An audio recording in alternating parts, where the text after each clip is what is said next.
a la organización por haberme dado la oportunidad de estar aquí y compartir unas horas con vosotros en este magnífico congreso.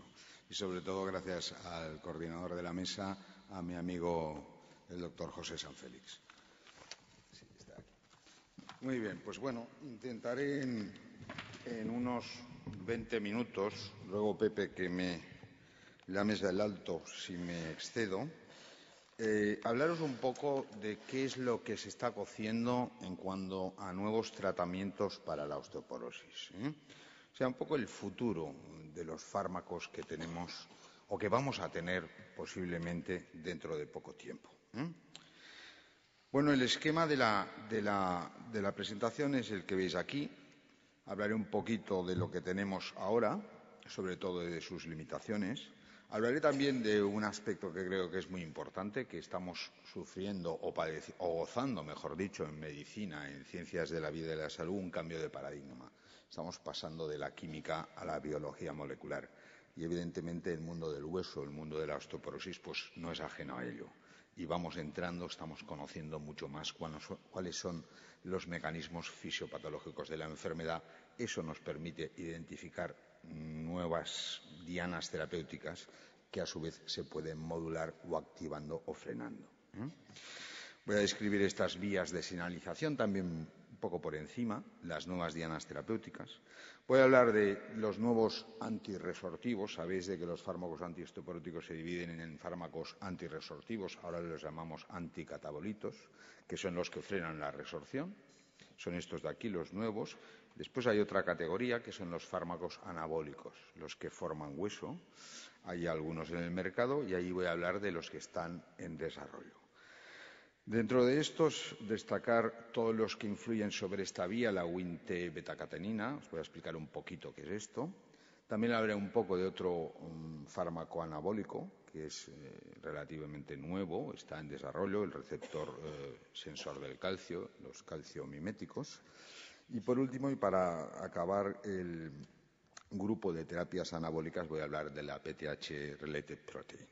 Y al final, pues me voy a permitir unas conclusiones. Bien, para ser muy breve, todos sabemos de que tenemos fármacos antiosteoporóticos que tienen una eficacia en condiciones de ensayo clínico razonable. Al menos todos ellos, los que están comercializados en nuestro país, pues han demostrado al menos eficacia antifractura vertebral. Algunos de ellos también han demostrado eficacia sobre fracturas no vertebrales y sobre fracturas de cadera. Pero bueno, estos fármacos no están exentos. En primer lugar, que la eficacia alcanza un 60% en cuanto a reducción de riesgo de fractura. O sea que tampoco es para tirar cohetes, ¿no? Pero en segundo lugar, es que tienen unas limitaciones muy importantes. Una, la ha comentado la doctora, que es el cumplimiento terapéutico. El cumplimiento terapéutico es verdaderamente el talón de Aquiles de los tratamientos crónicos y sobre todo el tratamiento de la osteoporosis. Y después, que casi todos estos fármacos pues no están exentos de efectos secundarios que muchas veces limitan su utilización. Dicho esto, queda amplio espacio para que se puedan desarrollar nuevos fármacos más eficaces, con menos efectos secundarios y que tengan un mejor cumplimiento y adherencia terapéutica. Bien, lo que os comentaba para repasar un poco la fisiopatología ósea, siendo muy breve, no se asusten en la diapositiva. Hay por aquí un láser.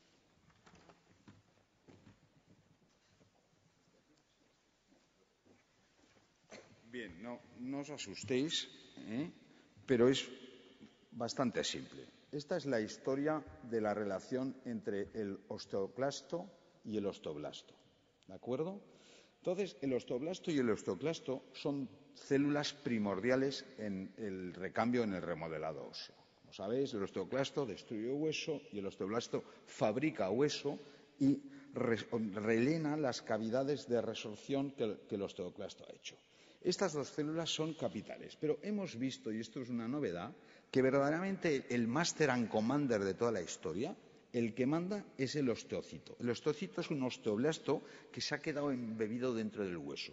Y el osteocito es el que controla fundamentalmente la actividad osteoblástica y de una forma indirecta, y a veces se sospecha que también directamente, la actividad osteoclástica. Sobre todo, lo controla a través de la secreción de unas citocinas varias, pero dos que son muy importantes, que es la esclerostina y el DICOF.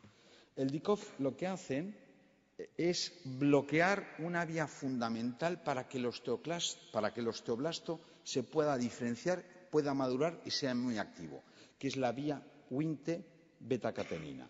Esta vía lo que hace es estimular la formación ósea. La esclerostina y el DICOF lo que hacen es parar esta vía y de esta forma evitan la formación de hueso.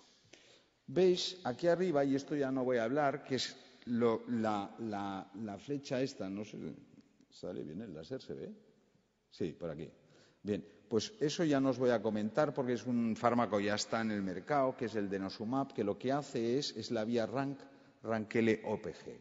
El osteoblasto secreta osteoprotegerina que bloquea el RANK ligando y evita la formación, la activación, la maduración y la actividad osteoplástica.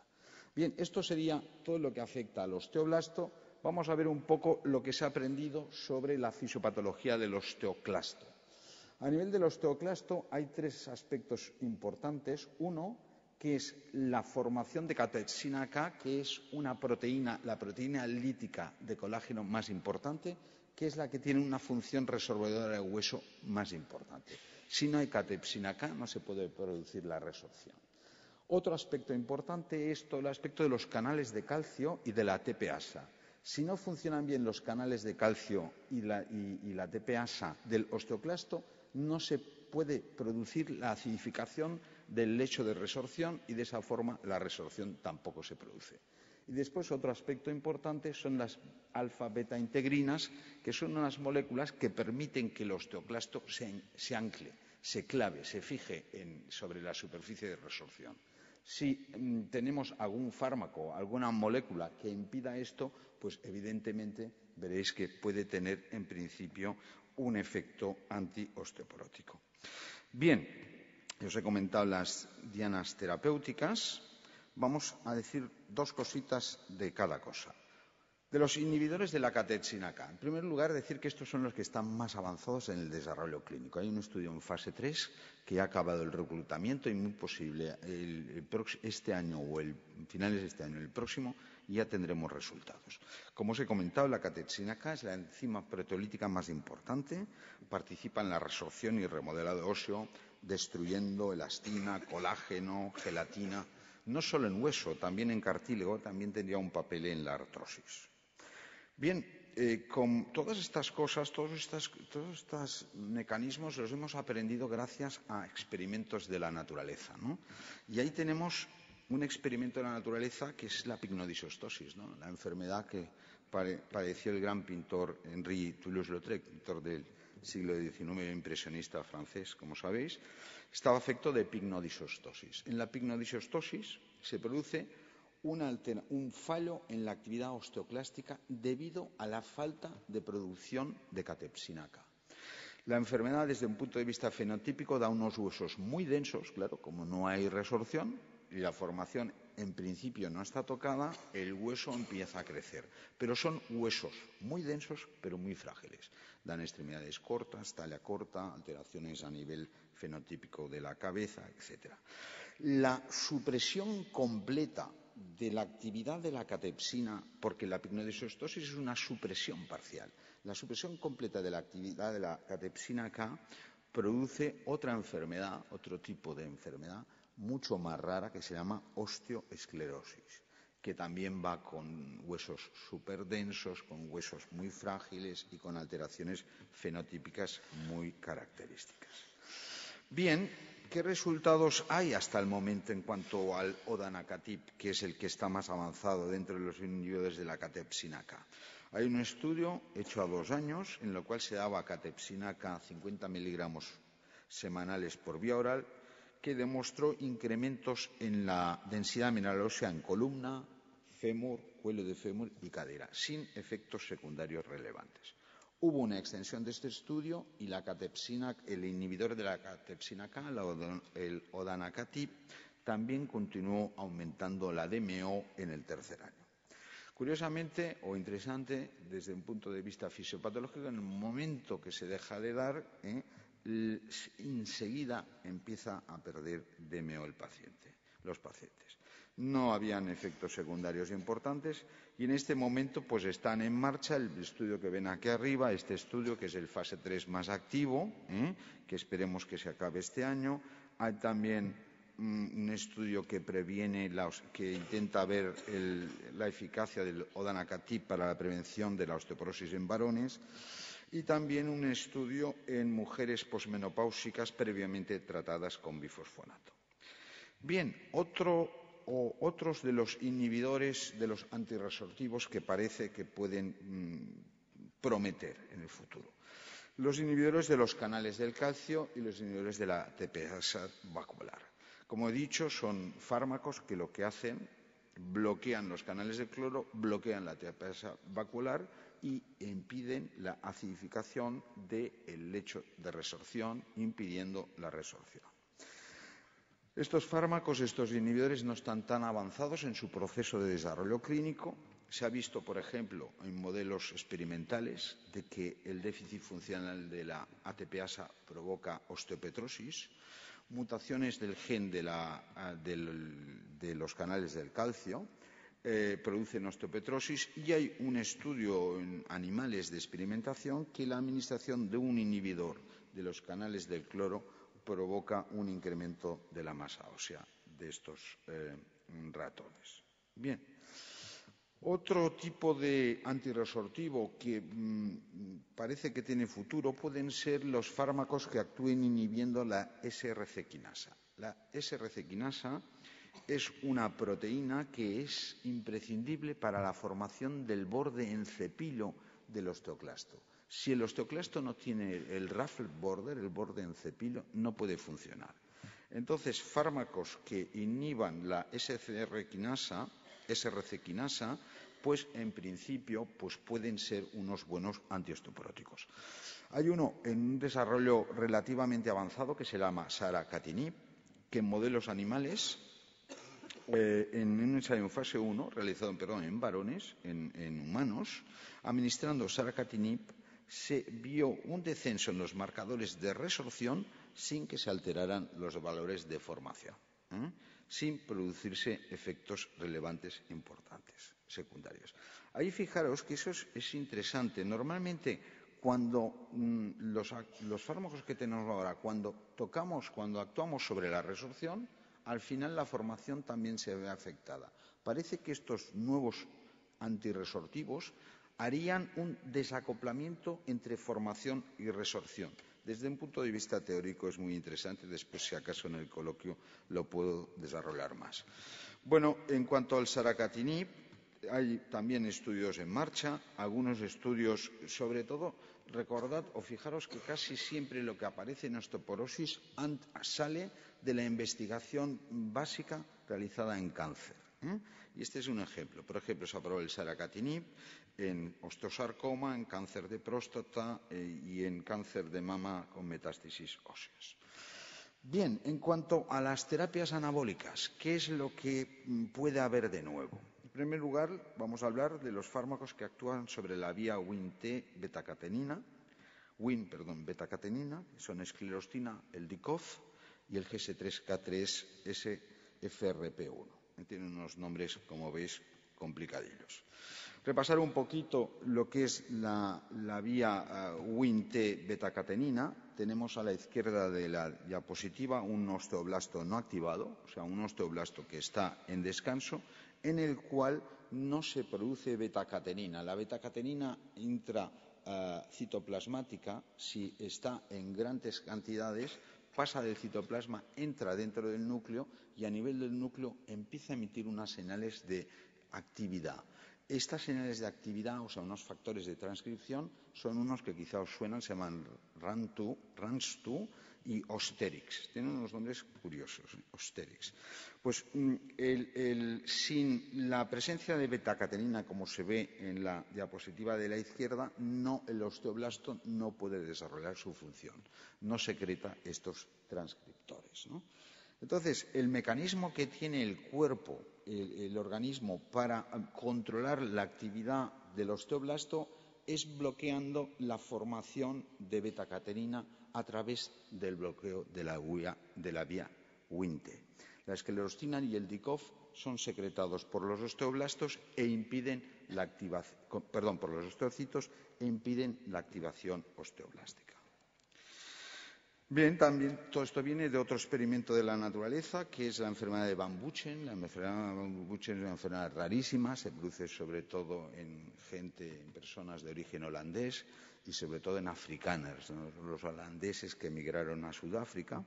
Se caracteriza por un fenotipo de personas altas, con huesos muy densos y huesos muy frágiles, y también que tienen alteraciones en la fusión de los huesos del cráneo. Como ves, esta señora tiene un cráneo deforme. Esto sería el caso de una enfermedad provocada por un déficit parcial de esclerostina, la de Van Buchen. Cuando el déficit es completo, se produce otro tipo de osteoesclerosis, que aún es mucho más rara. Hay menos de 300 casos diagnosticados en todo el mundo, ¿no? Tanto la esclerostina como el Dicov, otro de estos moduladores secretados por los osteocitos, dependen de un gen que se llama gen SOST, para que os suene si leéis algo de literatura sobre esto. Bueno, en cuanto a los anticuerpos antiesclerostina. Los anticuerpos antiesclerostina parecen los más prometedores. En animales de experimentación aumentan la masa ósea.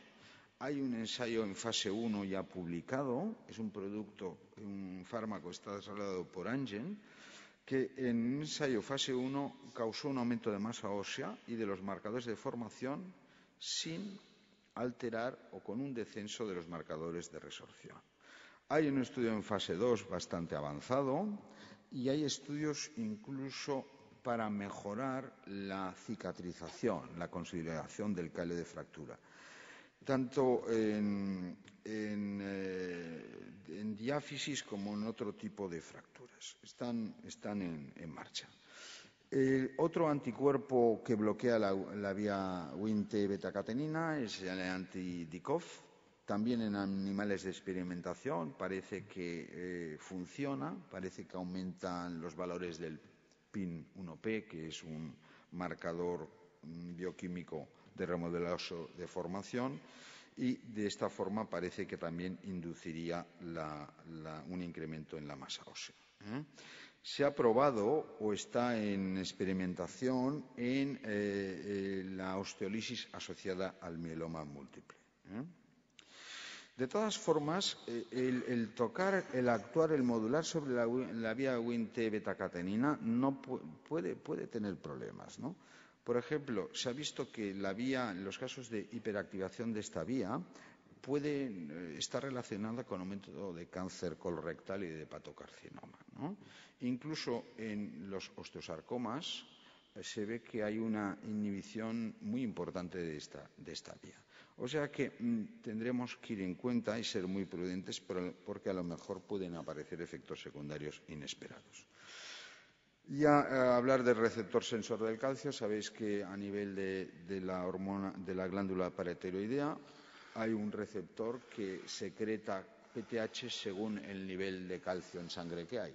Si el nivel de calcio es bajo, aumenta la PTH. Si el nivel de calcio es alto, disminuye la producción. Entonces, se han creado unos fármacos, se llaman calciomiméticos, que lo que hacen es engañar a este receptor y decirle que está en una situación de hipocalcemia, provocando de esta forma un incremento en la secreción de PTH, que, como también sabéis, los incrementos puntuales, no continuos, que es diferente, pero los incrementos puntuales en la secreción de PTH, pues tienen un efecto anabolizante. El primer fármaco que se desarrolló fue el Ronacalet, pero no funcionó. No funcionó sobre todo porque tenía una farmacocinética muy complicada que hacía que esta secreción pulsátil no fuera tal. De hecho, están en investigación nuevos calciomiméticos, calciolíticos, el MK 5442, que pueden ser prometedores. Ya para acabar, en los tratamientos anabolizantes o los tratamientos anabólicos tenemos la PTH-related protein. Como saben, es una hormona del grupo de la PTH. Es la hormona que naturalmente se secreta en el organismo, participa sobre todo en la osificación endocondral y también es la responsable de la mayor parte de hipercalcemias malignas, porque es secretado por los tumores de pulmón y de mama, por algunos tumores de pulmón y de mama, ¿no? Entonces, la PTH-related protein, hormona anabolizante que tiene unas funciones paracrinas incrementadoras de la actividad, número y vida de los osteoblastos, produce un incremento de los osteoblastos, del número y un incremento de la formación ósea. Hay un ensayo en fase 1 que demostró incrementos de la DMO ya en humanos. Y está en marcha un estudio comparativo de PTH-related protein contra la teriparatida, la PTH134, y veremos qué pasa en el futuro. Ya para terminar y como conclusión, es decir, que hoy en día los tratamientos antiosteoporóticos han demostrado, yo diría, una razonable eficacia en ensayos clínicos. Otra cosa es cuando vas al mundo real. Pero debido a estos problemas de seguridad y cumplimiento terapéutico hay espacio para nuevos fármacos. Que la mejor comprensión de la osteoporosis, de la fisiopatología de la osteoporosis, nos permite, está permitiendo y va a permitir la identificación de nuevas dianas terapéuticas y el desarrollo de noveles fármacos antiosteoporóticos. Entre los nuevos antirresortivos, el más avanzado en el desarrollo clínico es el odanacatab. Dentro de los moduladores de la vía Wnt betacatenina, parece que el más prometedor es el anticuerpo antiesclerostina. Y que la mejor comprensión, como he dicho, de esto va a permitir, yo creo, que en el futuro tengamos muchos y nuevos fármacos antiosteoporóticos mucho más eficaces, con menores efectos secundarios y con un mejor cumplimiento y adherencia terapéutica. Muchas gracias.